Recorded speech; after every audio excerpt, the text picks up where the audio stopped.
Good evening everybody. छोटों को hello, बड़ों को मेरी ओर से नमस्कार।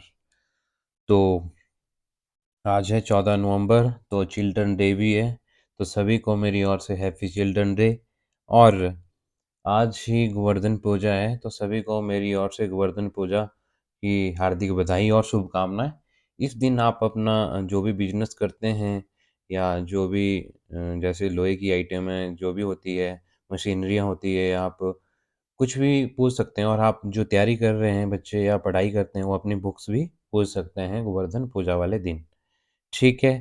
तो इस दिन क्या हुआ था, श्री कृष्ण ने जो है इंद्र देवता के साथ इनका कुछ हुआ था, जो ब्रजवासी थे तो उन्होंने बारिश कर दी थी, लगातार 7 दिन तक कंटिन्यू थी। तो श्री कृष्ण भगवान ने जो है गोवर्धन पर्वत को उठाया था और उन जनता के ऊपर, मतलब जो वहाँ के ब्रजवासी थे उनके ऊपर खड़े हो गए थे, वैसे मतलब पर्वत रख दिया था। तो उनको कोई महसूस नहीं हुआ कि बारिश ज़्यादा हुई, तो इंद्र देवता ने सोचा कि ये कोई ऐसा इन बच्चा नहीं है, मतलब कोई। तो फिर बाद में उन्होंने माफ़ी माँगी थी उनसे, तो इसलिए गोवर्धन पूजा की जाती है। ठीक है? तो सभी को मेरी ओर से गोवर्धन पूजा की हार्दिक शुभकामनाएँ।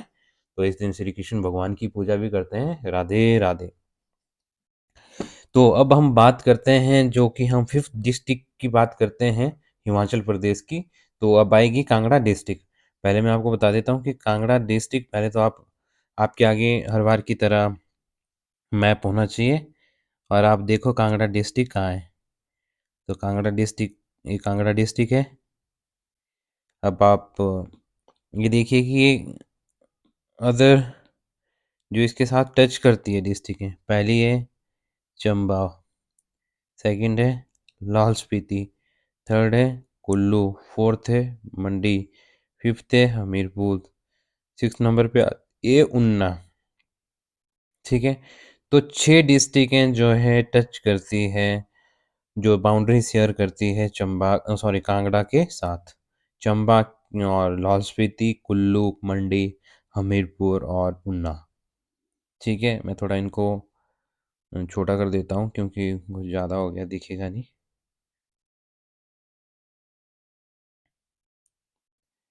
तो ऐसे ऐसे मैं कर देता हूँ हल्का फुल्का सा, ताकि आप लोगों को दिक्कत ना हो।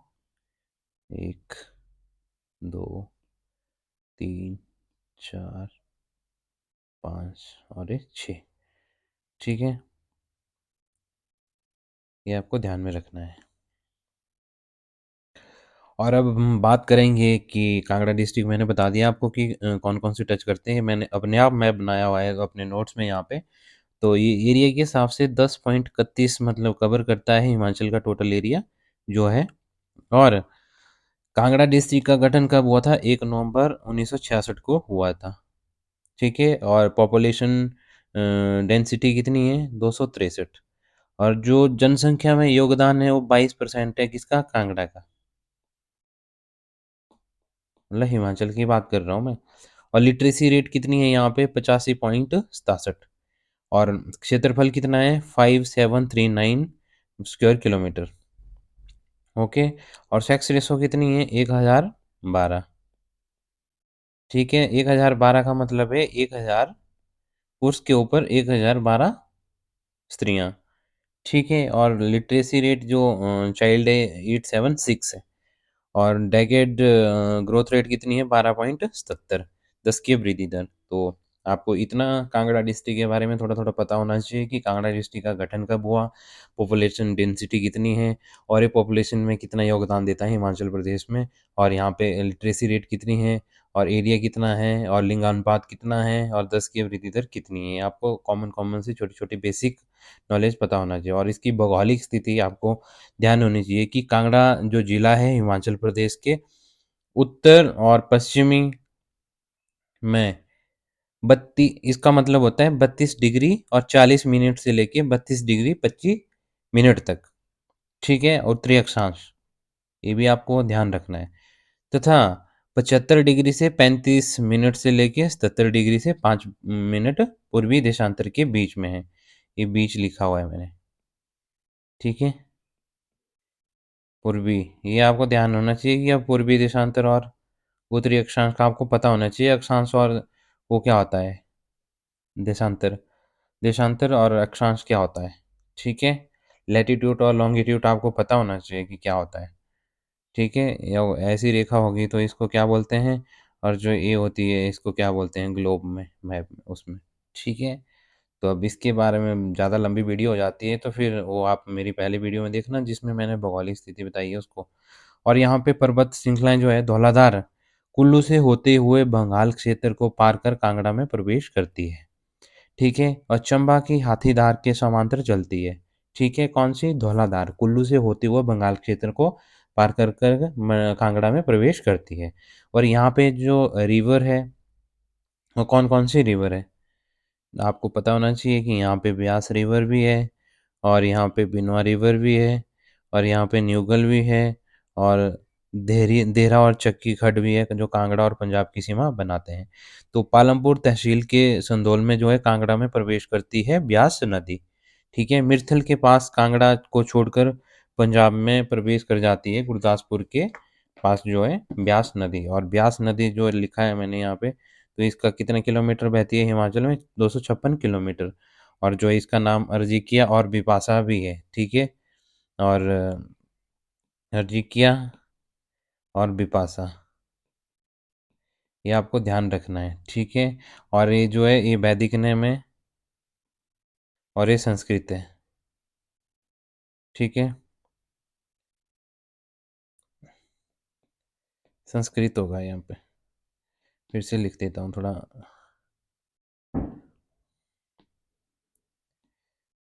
इसका नाम है बिपाशा, ये संस्कृत है, ठीक है? और 256 किलोमीटर, तो सेकंड लॉन्गेस्ट रिवर है ये हिमाचल प्रदेश में जो बहती है। पहली है सतलुज, तो जो कि 320 किलोमीटर बहती है। और जो बिनमा नदी है बैजनाथ पहाड़ियों से निकलती है और संदौल में ब्यास नदी में मिलती है, मतलब इसकी ट्रिब्यूटरी है बिनमा नदी, ठीक है? जो कि कांगड़ा डिस्ट्रिक्ट में आती है। और मैंने नदियों वाला टॉपिक आपको अच्छे से कर लेना है, इससे क्वेश्चन आ जाता है। न्यूगल जो सुजानपुर टीरा के पास ब्यास नदी में मिलती है, और जो देहरा और चक्की खड्डे कांगड़ा और पंजाब की सीमा बनाते हैं, ठीक है? और यहाँ पे जो झीलें हैं, ये डल झील भी है और करेरी भी है, तो ये नेचुरल लेक है, प्राकृतिक है। जो बनाई गई है मेन मेड है वो पोंग है, और इस पोंग झील को ही महाराणा प्रताप सागर नाम भी है और बांध भी है, 1975 में बना था, ठीक है? और ये 49th नंबर की रामसर वेटलैंड साइट भी है, ठीक है, जो डिक्लेयर हुई थी।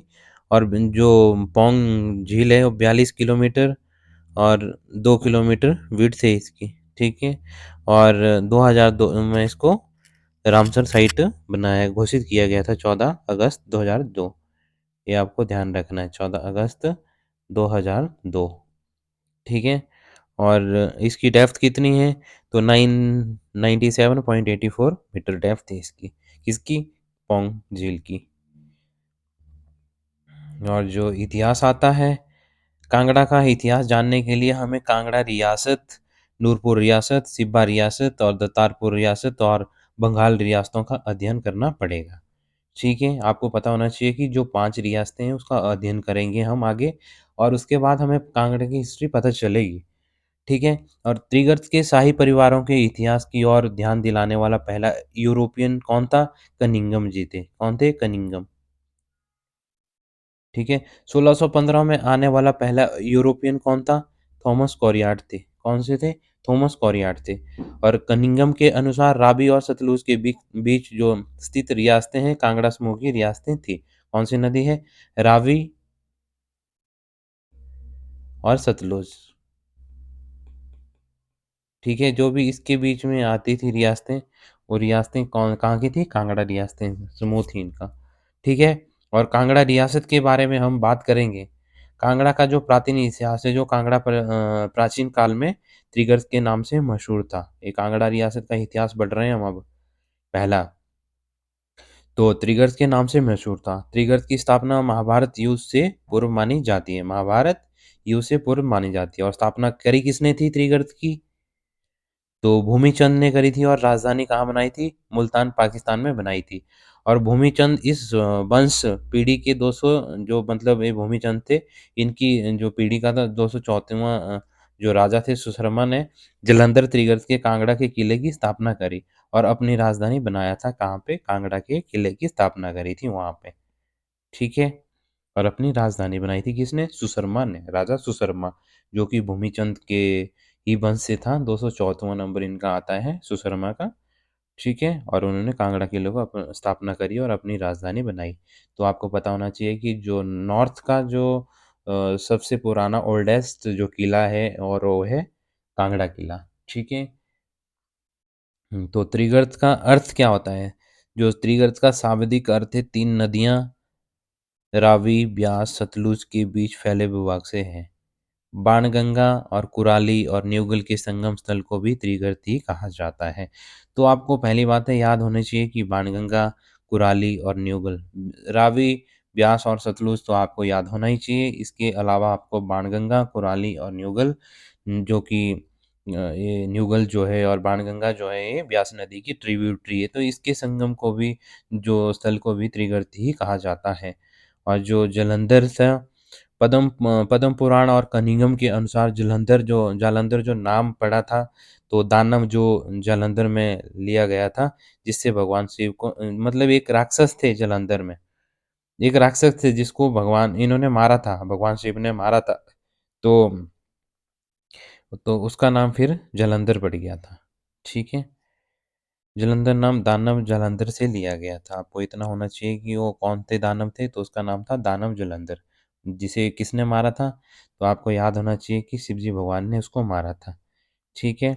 और राजधानी त्रिगर्त राजधानी, और जो नगरकोट है वर्तमान कांगड़ा में है, जिसे भीमकोट, भीमनगर और सुशर्मा के नाम से भी जाना जाता है। किसको? भीमकोट और भीमनगर को सुशर्मा के नाम से भी जाना जाता है, नगरकोट को, ठीक है? जो कि त्रिगर्त की राजधानी है, जो कि वर्तमान अभी कांगड़ा में आती है।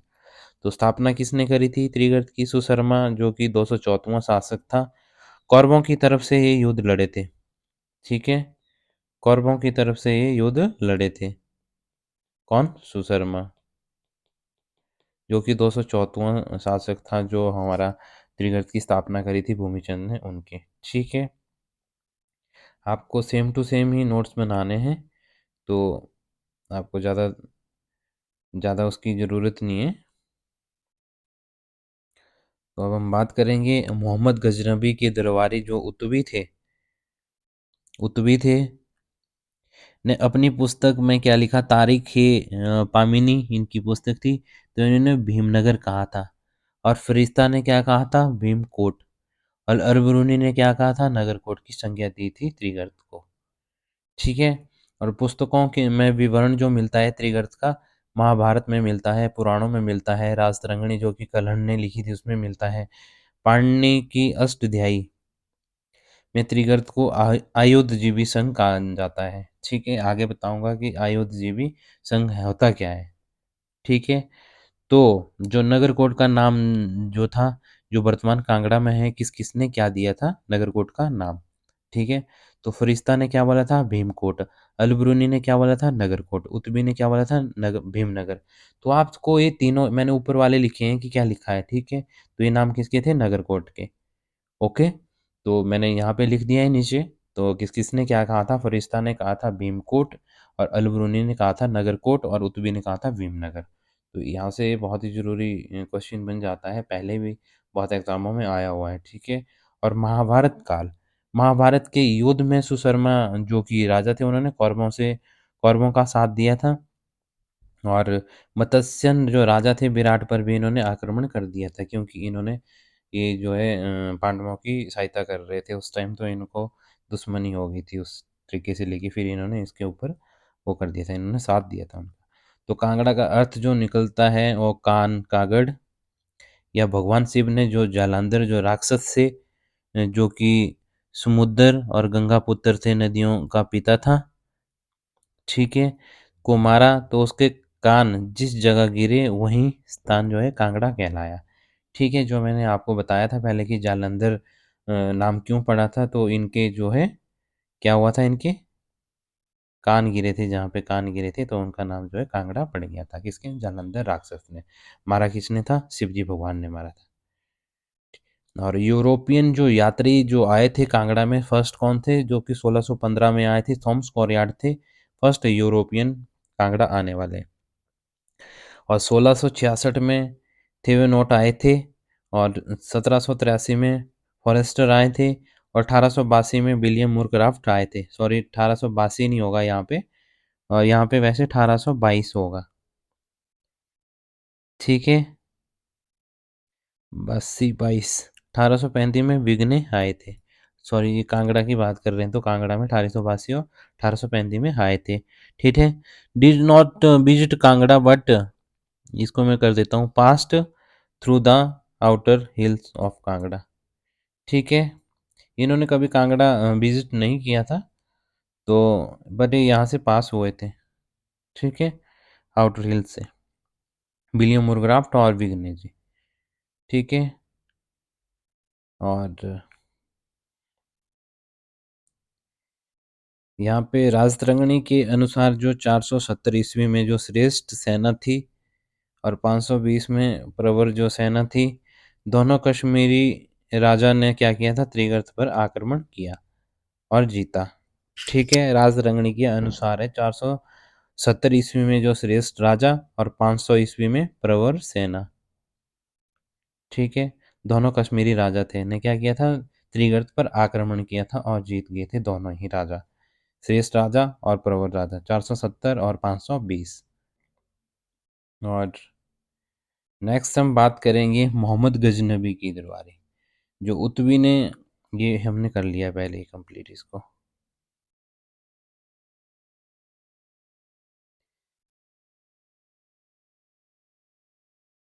जो नेक्स्ट आता है हिंदचांग जी, क्या किया था 635 ईस्वी में, 635 ईस्वी, हिंदचांग 2 बार जलंधर आया था, 635 में और 643 में। ठीक है, और हिंदचांग 635 ईस्वी में, कांगड़ा राजा उस टाइम कौन थे, उतितो थे, जिनको उदिमा भी कहता था। इनके मेहमान बनकर यहाँ पे रुकड़े थे। ठीक है, रुके थे। ठीक है, वह पुनः 643 ईस्वी में कांगड़ा आया था, और कांगड़ा का उस टाइम किसके अधीन था, हर्षवर्धन के अधीन था उस टाइम। कांगड़ा राजा जो पृथ्वी सिंह है, 883 से 903 इनका टाइम पीरियड है। कश्मीर के राजा शंकर बर्मन के विरुद्ध युद्ध किया था। कांगड़ा के राजा ने कहा पृथ्वी सिंह, और कश्मीरी राजा शंकर बर्मन के विरुद्ध युद्ध किया था। ठीक है, अब हम मध्यकालीन इतिहास के ऊपर जाते हैं, और मध्यकालीन इतिहास में हम बात करेंगे तो मोहम्मद गजनबी की, जो कि इसके साथ उतबी आए थे, आपको याद रखना है। ठीक है, और उतबी किसके साथ आए थे, मोहम्मद गजनबी, और उन्होंने क्या कहा था, भीमनगर, भीमनगर कहा था भीमकोट को। ठीक है, नगरकोट को।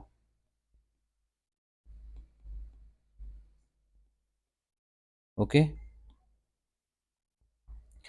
तो 1009 में कांगड़ा पर इन्होंने आक्रमण किया था, और यहाँ पे जगदीश चंद की समय किया था, और जो भूमचंद के जो है 476वीं पीढ़ी चल रही थी इस टाइम। ठीक है, और कांगड़ा किला 1043 तक जो है तुर्कों के कब्जे में रहा था। 1043 में कांगड़ा किला जो है तोमर राजाओं ने आज़ाद करवाया था, परंतु वह 1051 से 52 ईस्वी में पुनः तुर्कों के कब्जे में आ गया था। फिर से 1060 को पुनः कांगड़ा किला कांगड़ा राजाओं के कब्जे में आ गया था। ठीक है, तो 1009 से लेके 1043 तक जो है कांगड़ा किला जो है तुर्कों के अधीन रहा था। और जसवान की बात करते हैं, तो हम जसवान की बात करते हैं सेकंड, तो एक 1170 में किसने करी थी, पूर्वचंद द्वारा की गई थी, और कांगड़ा से अलग होने वाली पहली शाखा थी जसवान। आपको ध्यान रखना है कि कांगड़ा से अलग होने वाली पहली शाखा कौन सी थी, जो जसवान थी। बहुत ही इम्पोर्टेंट ये बात मैंने कही है। और राजधानी कौन सी थी, राजपुर थी। इसके शासक को क्या कहा जाता था, जसवाल कहलाए इसके शासक। किसके शासक, जसवान के। और सबसे पहली जो अलग होने वाली रियासत थी, शाखा थी। ठीक है, पहली शाखा कांगड़ा से जसवान। और हृदय चंद त्रिगर्त का राजा था। पुत्री लक्षणा का विवाह गिरिग्राम बैजनाथ के राजा जो लक्ष्मण चंद के साथ करवाया था, जो उस समय जागीरदार था, अधीन, मतलब अधीनस्थ जागीरदार था। ठीक है, और जो आपको ये यहाँ से एक और चीज निकली, जो गिरिग्राम है वो बैजनाथ को ही कहा जाता है। ठीक है, और जो शिलालेख बैजनाथ शिलालेख जो कि शारदा लिपि में है, इसमें शक संवत जो कि 1126 अंकित है, जो ईसा का वर्ष 1204 में 1204 है, द्वारा इसका पता चलता है। ठीक है।